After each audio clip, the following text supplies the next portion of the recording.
The Ouagadougou night was quiet, almost unnervingly so. Inside the presidential palace, Ibrahim Traoré stood motionless by a window, the city's sleeping silhouette stretching out before him. Dust motes danced in the shafts of moonlight. For weeks, a sense of wrongness had permeated the dry air. Leaked military plans, compromised security briefings, enemies seeming to anticipate his every move. Traoré knew this wasn't mere misfortune. Since Burkina Faso had asserted its independence, kicking out foreign troops, reclaiming its resources, its voice, its sovereignty under his leadership, the old colonial powers and their allies simmered with resentment. Now, he felt their pressure, unseen but tangible, trying to undermine, to destabilize. He sensed a hidden hand at play, likely foreign, manipulating events from the shadows. Someone, somewhere, was working against him, against the sovereignty he fought so hard to secure. The weight of it felt immense.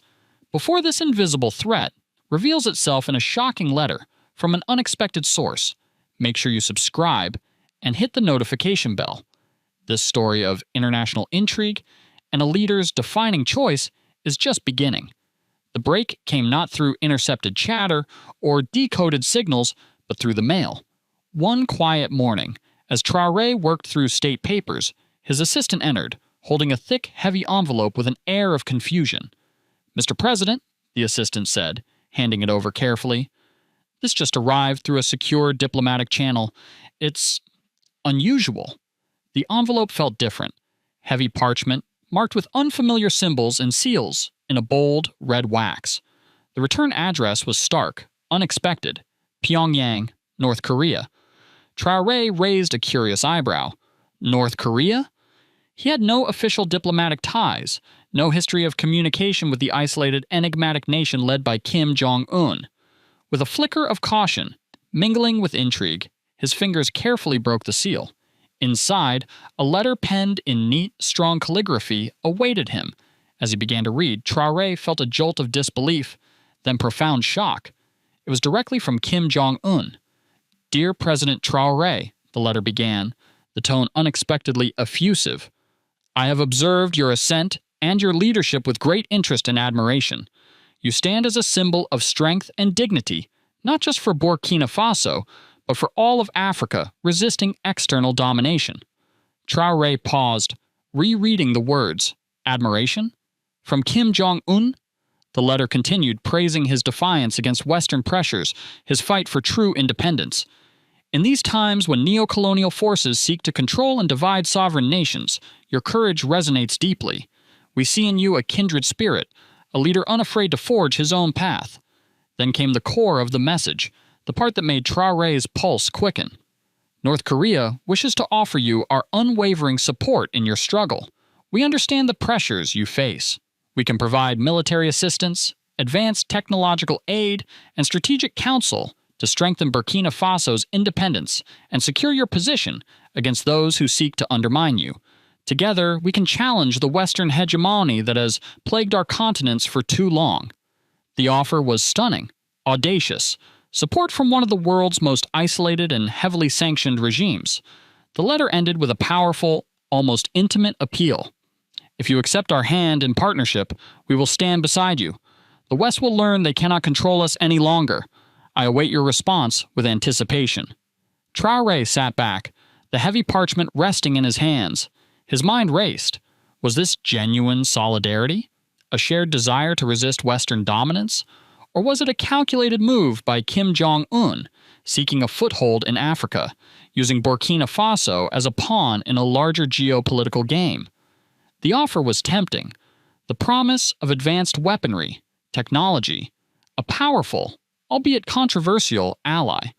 But the risks were immense. Aligning with North Korea could isolate Burkina Faso further, invite even greater hostility from the West. He felt a complex mixture of emotions, flattered by the recognition, yet deeply cautious of the strings inevitably attached. What did Kim Jong Un truly want in return? The weight of the decision felt enormous. This letter wasn't just paper and ink, it was a potential lifeline, or a potential trap. A few days later, the offer materialized in person. A tall man with sharp features and an impassive expression arrived at the palace, presenting credentials identifying him as Mr. Park, special envoy of Kim Jong Un. He was ushered into Traoré's private office. Mr. Park spoke calmly, his voice low and measured, yet carrying an intensity that belied his neutral demeanor. "Mr. President," Park began, after exchanging formal pleasantries, "Supreme Leader Kim Jong Un holds your leadership in the highest regard. He sees your vision for an independent Burkina Faso, a sovereign Africa, as deeply aligned with our own principles of self-reliance and resistance against imperialist forces." He reiterated the offer outlined in the letter: military hardware, technological transfer, intelligence sharing. "We understand the forces aligned against you," Park continued, his eyes locking with Traoré's. "The West seeks puppets, not partners. They fear your strength, your influence. They are already plotting against you, seeking to destabilize your government, to replace you with someone more compliant." The envoy leaned forward slightly. "Our support is not merely symbolic, Mr. President. It is concrete. Weapons to defend your borders, technology to advance your economy, an alliance that sends a clear message. Burkina Faso is not alone. We ask for nothing in return," Park stated smoothly, "but your loyalty to the cause of true independence, your commitment to stand with us against those who seek to dominate." The words hung in the air, a potent blend of promise and subtle pressure. Traoré listened intently, weighing the offer. The prospect of advanced military tech, of a powerful ally explicitly countering Western influence, was undeniably attractive. It could be the leverage he needed to secure Burkina Faso's future. Yet the nature of North Korea, its international isolation, its own human rights record, accepting this alliance felt like walking a tightrope over a chasm.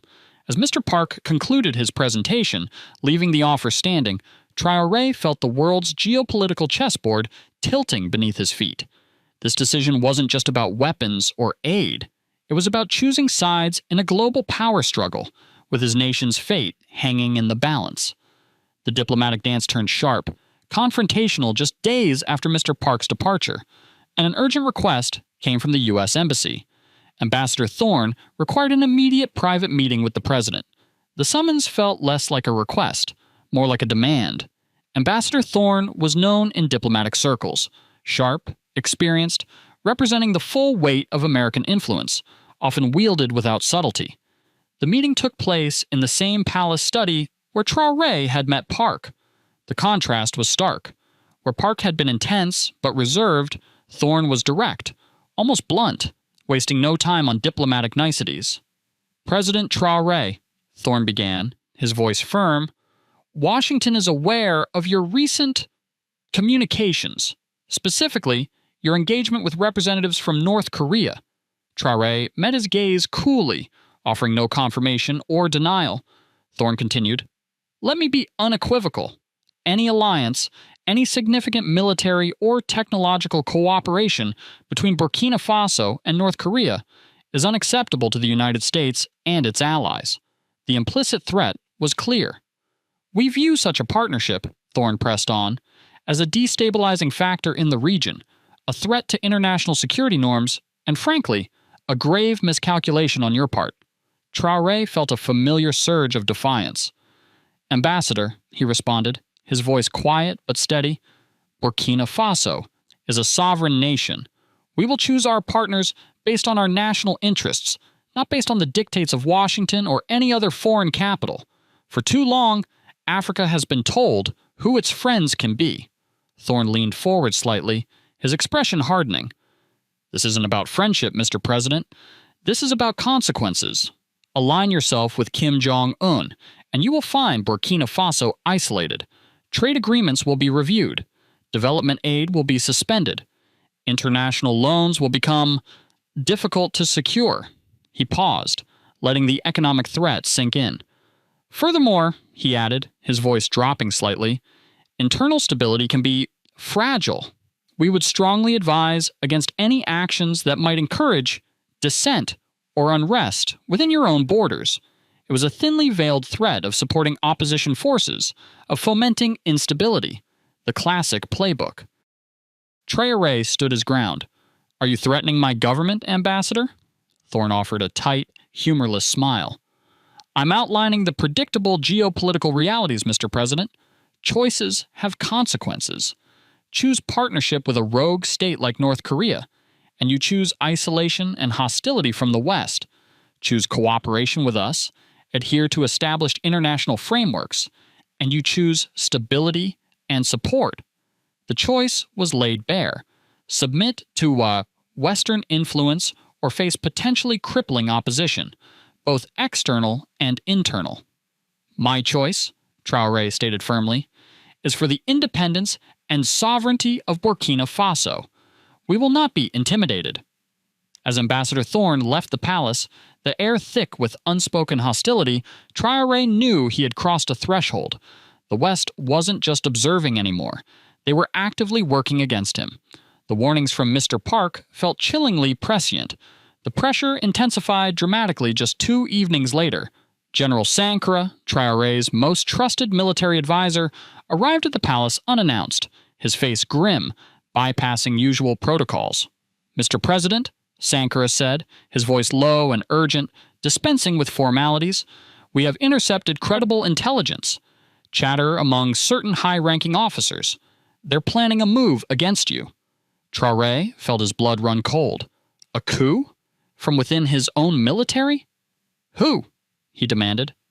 "General Bamako, Colonel Sangaré, several others," Sankara confirmed, naming officers Traoré had known for years, men who had seemed loyal. "The communications indicate coordination, funding, likely external support. The timing coincides directly with Ambassador Thorne's visit and your refusal to back down." The pieces slammed together.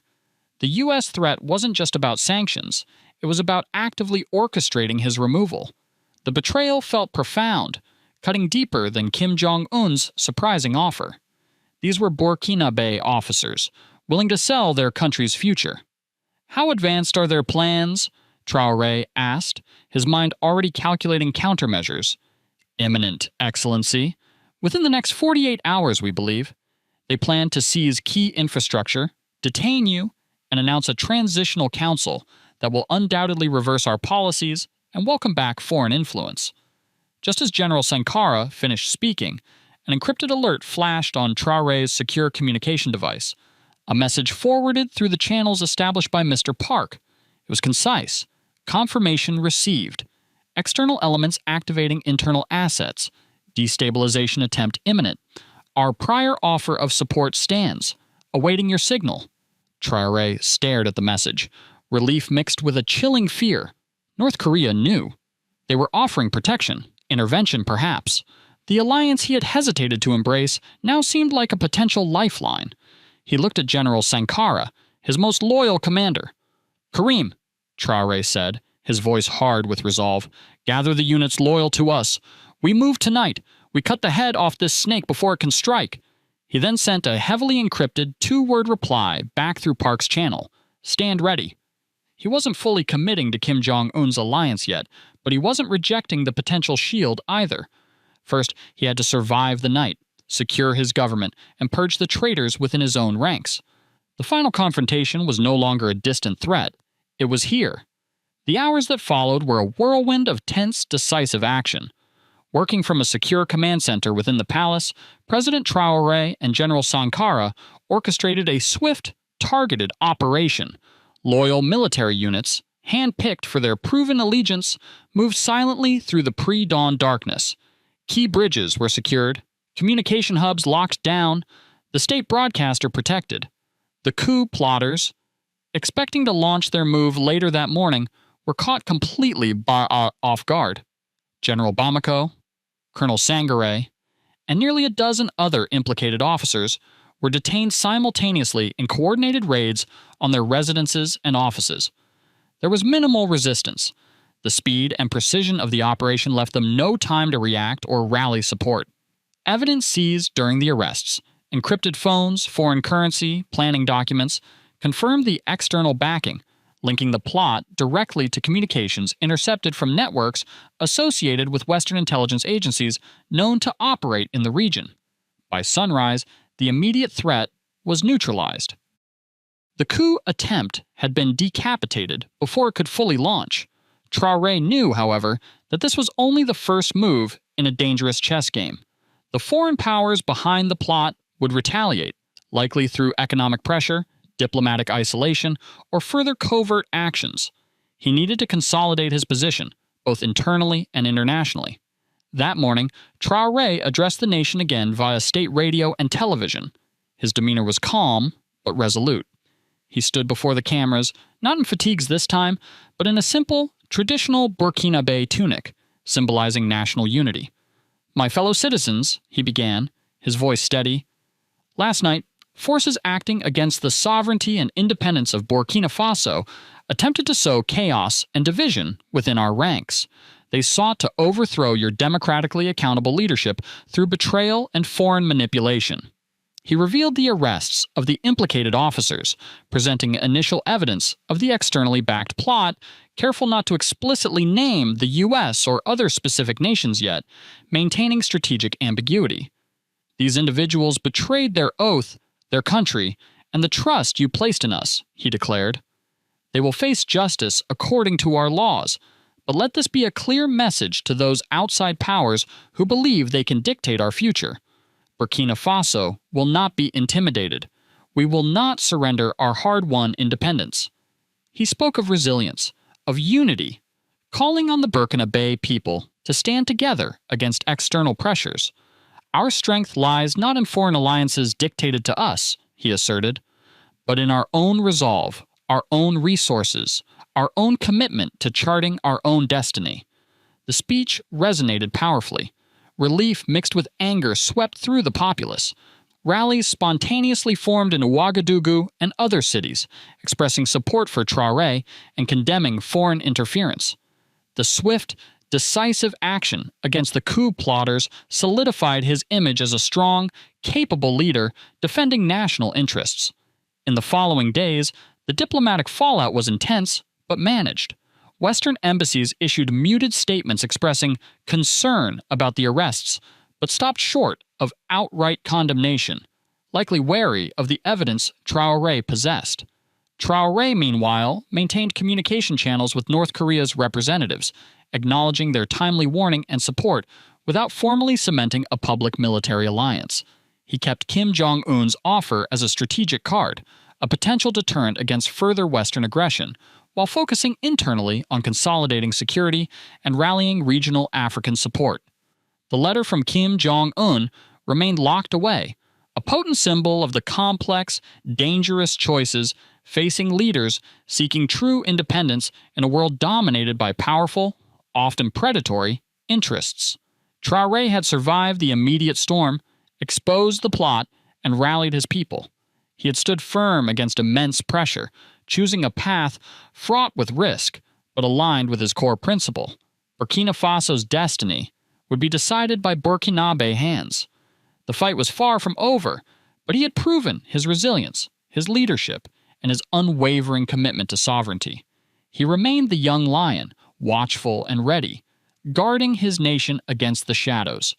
President Traoré's ordeal highlights the intense pressures faced by African leaders striving for true sovereignty in a complex geopolitical landscape. The story of the unexpected letter from Kim Jong Un, the diplomatic threats, and the internal betrayal underscores the high stakes involved in challenging established global power structures. Traoré's calm resolve and strategic maneuvering in the face of immense danger offer a compelling portrait of modern leadership. What do you think of his decision? How should nations navigate offers of support from controversial allies like North Korea when facing existential threats? If this story of international intrigue, political courage, and the fight for national independence captivated you, please give this video a thumbs up, share your thoughts in the comments below, and subscribe for more explorations of power, politics, and resilience around the world. Thank you for watching.